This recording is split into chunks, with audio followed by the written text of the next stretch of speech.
Is it more reasonable for me to believe that this complex I, which puts that camera to shame, self-assembled by luck?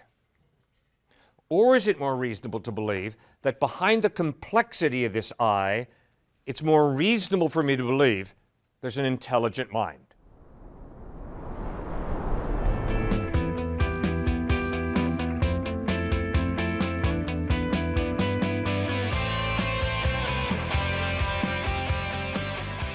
Do you believe that love is a gift from God, or it comes from God such as conscience would? If there is no God, you don't have free will. You're just a biochemical reaction, and you're just responding to the influences of your environment. My experience of life is love is real. I can love you or I can hate you. I can work for your well-being or I can seek to manipulate you and use you. I would disagree with Okay. it and insist that even if love is a biochemical reaction, Right. it can still obtain free will because, although possibly evolutionary it may have arisen, in the current modern era, now that we live rather than survive as humans, we can make our own cognitive decisions to love who we decide and not love who we decide not to. First point, if there is no God, we're limiting reality. We're limiting reality to matter and energy.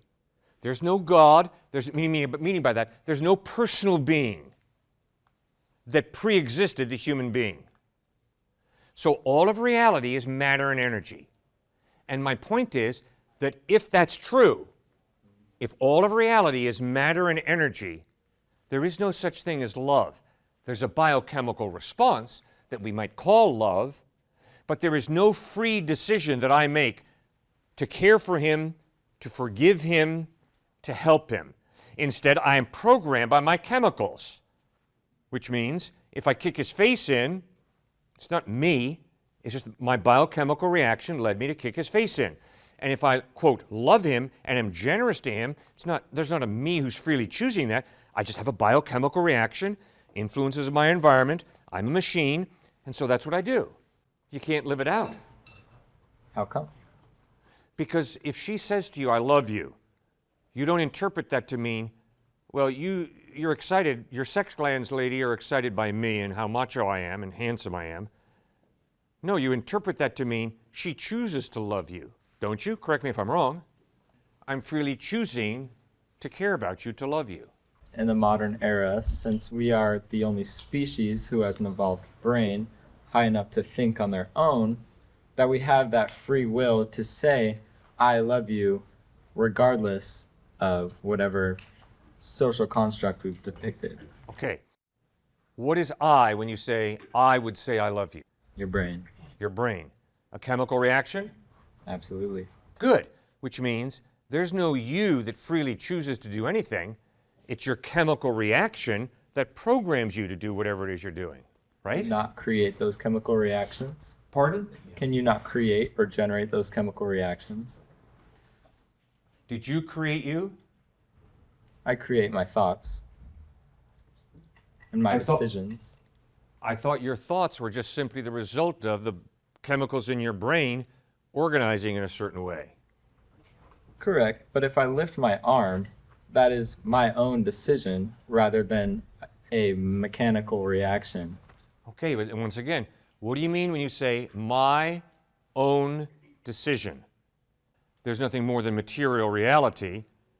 So when you say, I chose to lift my arm, what I think a more accurate statement from your worldview would be, the chemicals in my mind program me to raise my hand. So I raised it. In other words, there's no I, there's no you, there's no me if there is no God. They're highly complex biochemical reactions, not all of which we understand, obviously. But you see, when you say there is no God, you got to think what that means. It means you are limiting reality to matter and energy. There's no soul, there's no spirit. There's just chemicals, matter, and energy. B.F. Skinner, the great psychologist who taught at Harvard, pointed that out. That's why he taught behaviorism, which is you behave the way you do because of the influences of your environment has programmed you to do it, and because of the chemicals in your brain. And that's why there's no you, there's no me, there's a complex chemical reaction. And what was fascinating, there was a brilliant MIT student who said, Cliff, you're absolutely right, but I think that the more science we do, we're going to begin to realize that indeed it is possible for chemicals to create a free will. I strongly disagree. Why? Because if you say there is no God, you are limiting reality. And I'm going to hold you to be consistent with what you say you believe. So if you say there's no God and it's all just chemicals, how can there be a me? How can there be a you? There's an it. I'm an it, and you're an it, and we all are its, but we're not human beings with soul, free will, personhood, love, conscience. It doesn't exist. I would say that the human dictionary definition of I and me does not have to inquire a soul. So when I refer to myself, I refer to my vessel. Your vessel. My vessel, my brain, my own personality. If there is no God, there's no personal being who created you and gave you the ability to love, a free will, a conscience that enables you to say, this is right and this is wrong. I don't care how many of you guys think abusing an innocent child is right. I'm convinced it's absolutely wrong. And the only way there can be a moral absolute is if there is some mind prior to the human mind who defines right and wrong. Otherwise, majority opinion rules, culture rules, or the intellectual elite, or the guys who have the guns, the power, they rule, and they'll tell us what's right and wrong. And you see, I'm saying my observation of reality is, I don't care how many guns you have behind you, if you're going to try and tell me that to abuse an innocent child is good, I'm going to say, I'm sorry, you're wrong. Because I'm convinced that good and evil are not defined by the individual or the power elite or the majority. I'm convinced it's a real value, an intangible, non-physical, non-material value of justice. See, I can't show you a foot of love, right? I can't show you a pound of justice and put it in a test tube and say, okay, here's justice. Those are non-material, non-physical values, aren't they? Speaking on moral relativity, that concept is highly rejected outside of Christianity as well, because it could possibly be made up from evolution to help with human fitness throughout evolution's process. Now, why do we react different from animals who may kill the weaker? Because we were developed with a brain distinct from different animals. We have the ability to cognitively think. So when it comes to moral relativity, I would insist it is objective, and everyone agrees on that, and it could arrive from evolution rather than a God to be that absolute higher form of morality. If my brain is simply a highly developed monkey's brain, I'm not going to trust my brain to tell me the truth about reality. See, Einstein was onto something when Einstein said, the most incomprehensible thing about the universe is that we can comprehend it. See, if the universe is an accident, and if my brain is an accident, do you know how unlikely it would be that I, by exercising this brain, could get in touch with the reality of the universe? I mean, that is such a blind leap, it's incredible, Einstein's pointing out. If your brain, well, just think about it this way. Is it more rational to believe that that reason comes from non-reason, or is it more reasonable to believe that reason comes from reason? And an atheist is saying, I believe that reason comes from non-reason. I, as a theist, am saying it's far more reasonable for me to believe that this rational mind comes from a rational mind than it is for me to say reason comes from non-reason. I would like to insist that I am a Christian, and I'm taking on the thought process of an atheist right now. Good. So that atheists can learn from this argument. Good. Very good. When it comes to creation, just as you can assume God has no beginning, as he is outside of time, I believe you like to refer to, and perhaps the fourth dimension, you can also insist that if chance were to happen, regardless of how abysmal, given enough time, it is inevitable. Is it more reasonable? Not can I prove. I can't prove anything. The question for me is not what can you prove. The question for me is what is more reasonable? Is it more reasonable for me to believe that this complex eye, which puts that camera to shame, self-assembled by luck? Or is it more reasonable to believe that behind the complexity of this eye, it's more reasonable for me to believe there's an intelligent mind? Guys, for me, it's a no-brainer. Why? Because I tried really hard at Davidson College in North Carolina to get a high GPA. I didn't. I tried really hard at Davidson College in North Carolina to play basketball. I just barely made the team. Every game I had a good seat to watch everybody else play. Why? Because to get a ball to go through a hoop that's 10 feet off the ground doesn't happen by accident, guys. It takes amazing thought, amazing coordination to get a little stinking basketball to go through a hoop 10 feet off the ground. And if you've played ball, you know what I'm talking about. And you also know that to get a high GPA doesn't happen by accident. And you don't get A's on exams by just going to the exam and allowing the real you to flow out all of the paper. The real you will flunk. You've got to study and develop your mind to get in touch with reality. Do you have doubt in God? Absolutely yes. Every time that I sin, it shows that I doubt. And plus, not just because of my stubborn will, but because of my intellect, I doubt. I've never audibly heard the voice of God. I've never physically touched God. So I've got plenty of doubts at different times. But guess what I've been doing with my doubts? Exactly what I've just been doing with you.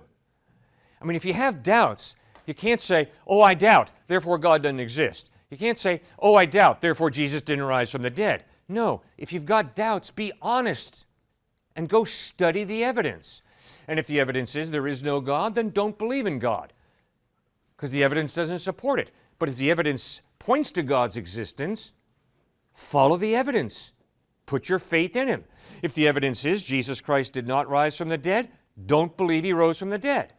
But if the historical evidence is he really did die, he really was buried in the tomb of Joseph of Arimathea, and 3 days later he really did rise from the dead, and over a period of 40 days he really did appear to over 500 people, Paul writes in 1 Corinthians 15, who saw him risen from the dead, then follow the evidence. I mean, guys, that's the way we live our lives. I don't think you came to OSU because you thought it was the worst university on the planet. I think the majority of you came to OSU because the evidence was it was the best university for you at your academic place in life, in terms of your interests of study. And so the evidence is OSU is good, and that's why you're at OSU. I mean, isn't that the way you guys live your lives? I mean, it's the way I live my life. It's got to be evidence. I can't prove to you that OSU is the best university for you, but the evidence is it's an incredibly fine university, and that's why you're studying here. I don't understand why it would be such a leap of faith, in your perspective, to follow the Big Bang if you can recognize evidence leading to it just as you can for creation through God. It is almost as if both are buying a lottery ticket when you know the chances are rather good. Do you think I believe in the Big Bang? I do. Why? Because the evidence is there was a beginning. And that's exactly what the Big Bang is teaching. The Big Bang is saying the universe is not eternal. There is a beginning. Well, that's exactly what I, as a follower of Christ, believe. The universe is not eternal. There was a beginning. Who discovered the Big Bang? George Lemaitre, who was a Belgian Catholic priest, was one of the initial people who described the Big Bang. And when Albert Einstein heard George Lemaitre give a lecture on the Big Bang, Einstein walks out of the lecture saying, "That is the most incredible description of the origin of the universe I've ever heard." And Arno Penzias in the 1960s, a brilliant scientist, begins to study background noise of the universe and say, yeah, the Big Bang is true. Well, guess what, guys? Arno Penzias was a committed follower of Christ.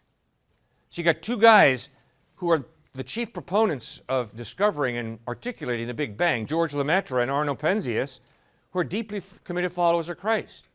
Now, once again, look at Einstein. Einstein was a pantheist before the Big Bang.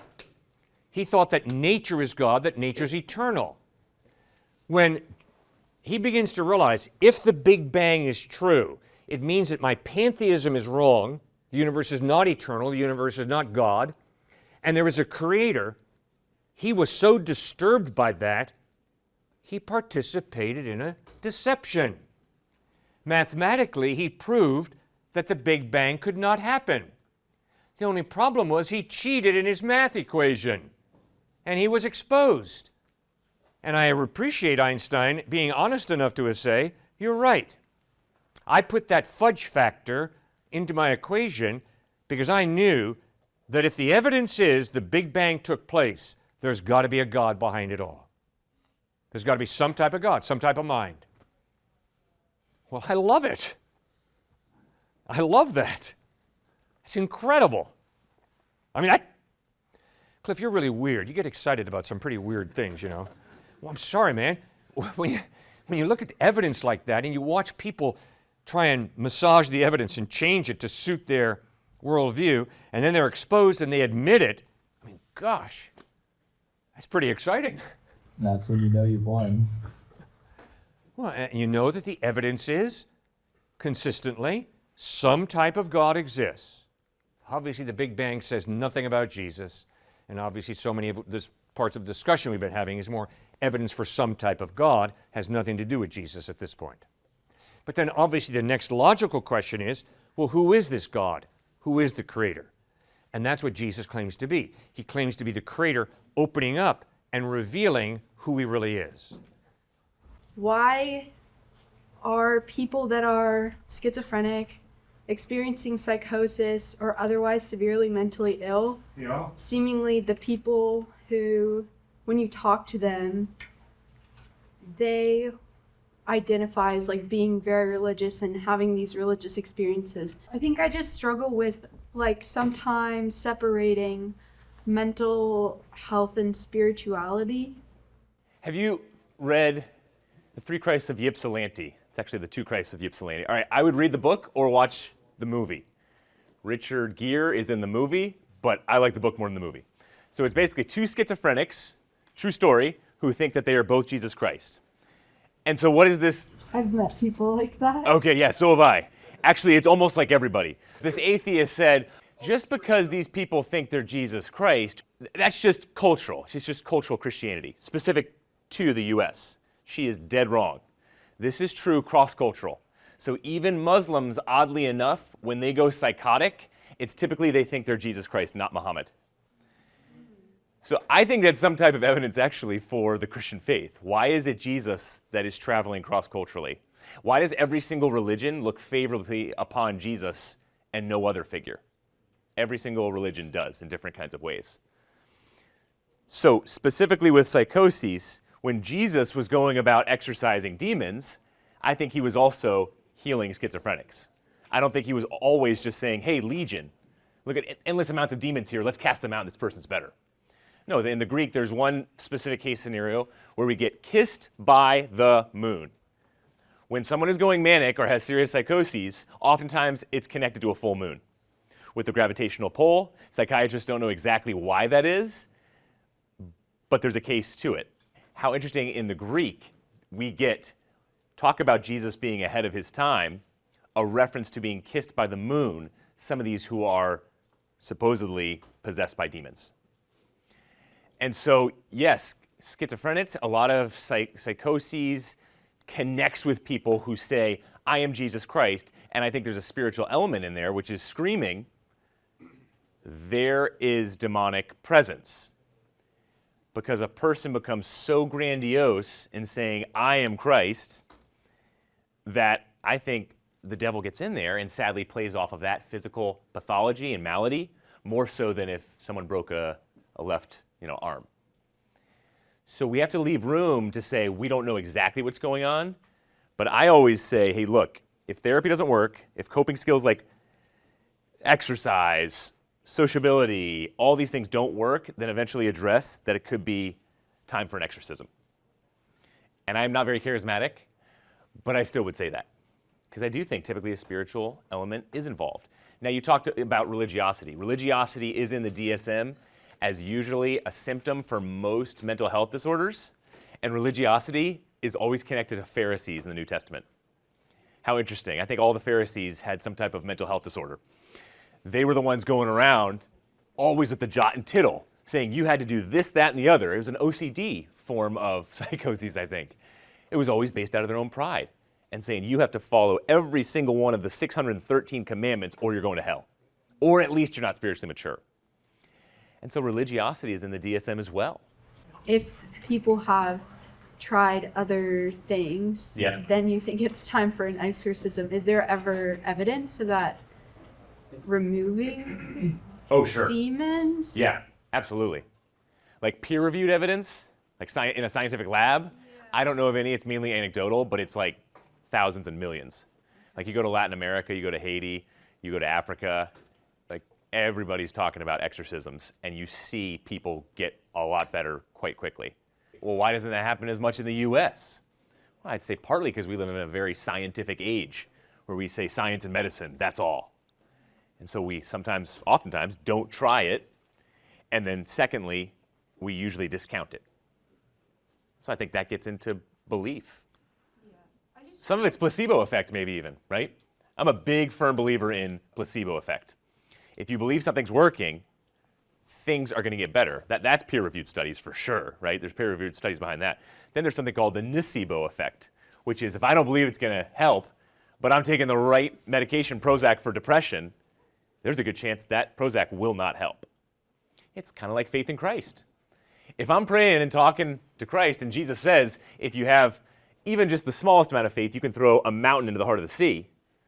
I mean, that's a form of placebo effect based off of evidence though, right?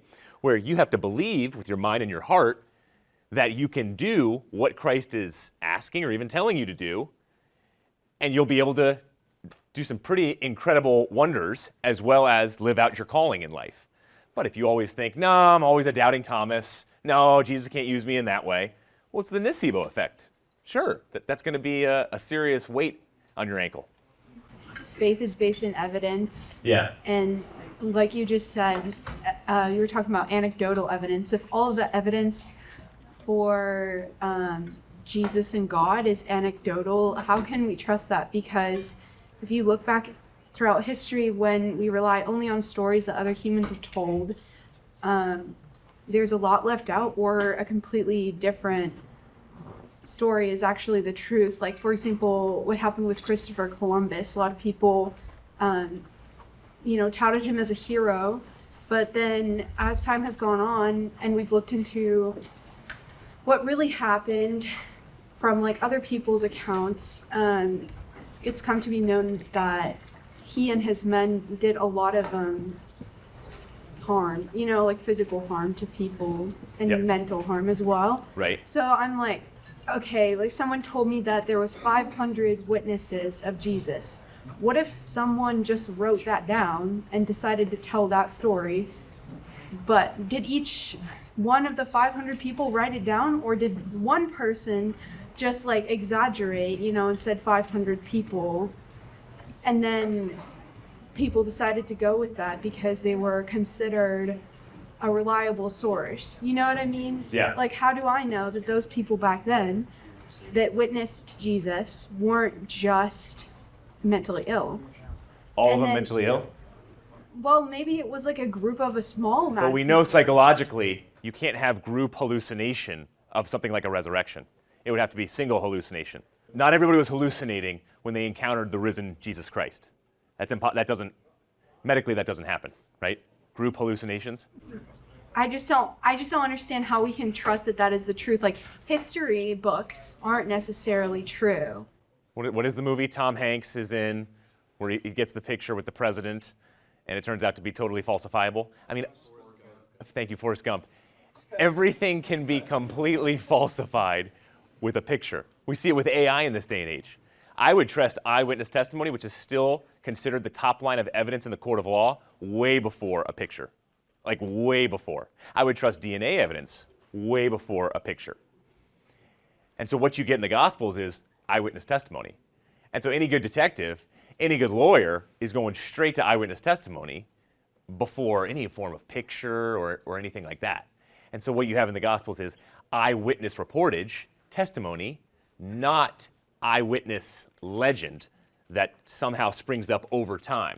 No, historically speaking, you have footnotes even within the Gospels. Talk to Malchus, talk to Alexander and Rufus, talk to all these different people who are named because they were well known in the community. Go to them and see if this really happened. Or Paul saying to Agrippa, for example, you know these things didn't happen in a corner. Check out the evidence with the resurrection. So you have all these people who are evidentialists. They're not saying gullibly blindly believe.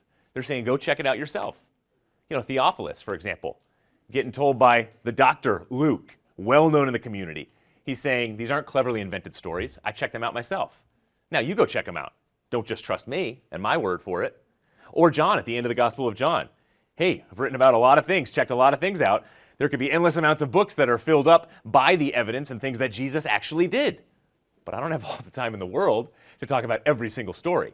And so eyewitness testimony led to a type of oral tradition where we know that the spoken word, memorization of things like parables, of things like the way Jesus spoke, iambic pentameter, I think it's called, all these different things, the way he spoke, that was carried on in a very judicious way that had a ton of credibility behind it. And then when the disciples started to die off, that's when they had to put pen to paper. When I was raised, my parents are like, oh, the Bible is basically just like another novel, you know, like like a fiction book. Like, you can say it's wrong, history, but it's not written as fiction. One of the greatest authors and literary critics in our time, C.S. Lewis, said that. He said, you can't look at the Gospels and say, oh, it's fiction. No, it won't let you do that. It's written as history. Now, you can say it's wrong history, but you can't say it's Aesop's fables because it's written in an entirely different way. It's written about a historical figure making historical claims, historically falsifiable to say, if you can prove that the resurrection didn't happen, well, then obviously the entire faith breaks down. Paul says that in numerous places. He says we are to be pitied the most. He said that we are completely foolish and ridiculous in our thinking of faith and who Jesus is if the resurrection didn't occur. So I would ask your parents to check out the resurrection, and then I'd really press them on, all right, Mom and Dad, this is all just made up. How historically then? Throw out the Bible, throw out all the historical documentation that, by the way, if there wasn't a supernatural element to it, every great historian says that there's more reliability and evidence for things like who Jesus is and his resurrection, bar none, than any other ancient history. Way more evidence for it. But there's a supernatural element, so you got to discount it. Okay, that's embarrassing. That's holding a level of skepticism that I think is too stringent, too strong. You have to come to a historical document and say, I'm completely open. Yes, there's a supernatural element, so I'm going to have one eyebrow up a little bit, but I'm not just going to throw it out. No, if I believe that there could be a God who created this whole place, then I could certainly believe that if he graced this planet, he could be raised from the dead. I mean, he's God. He created this whole place. He created every single human being. He certainly has control of whether a life is in the ground, dead, or alive. And so I'd press your parents on, Mom and Dad, I'm sorry, that's just completely wrong to think it's fiction, but you could be right if it's made up history. But then, finally, okay, if it's made up history, you need to tell me then why almost 2/3 of the entire Roman Empire were hoodwinked overnight. Why thousands upon thousands of Jews became Christians, who would be the last ones to become Christians on the planet, overnight, and then were willing to die for that faith. Hey guys, thanks so much for tuning into this episode. Like and hit that subscribe button in order to join the family. Also want to invite you to our church where we pastor at. in New Canaan, Connecticut. It's called Grace Community Church. We are currently meeting at a middle school, Saxe Middle School, and we start at 9:30 a.m. Hope to meet you there. See you soon.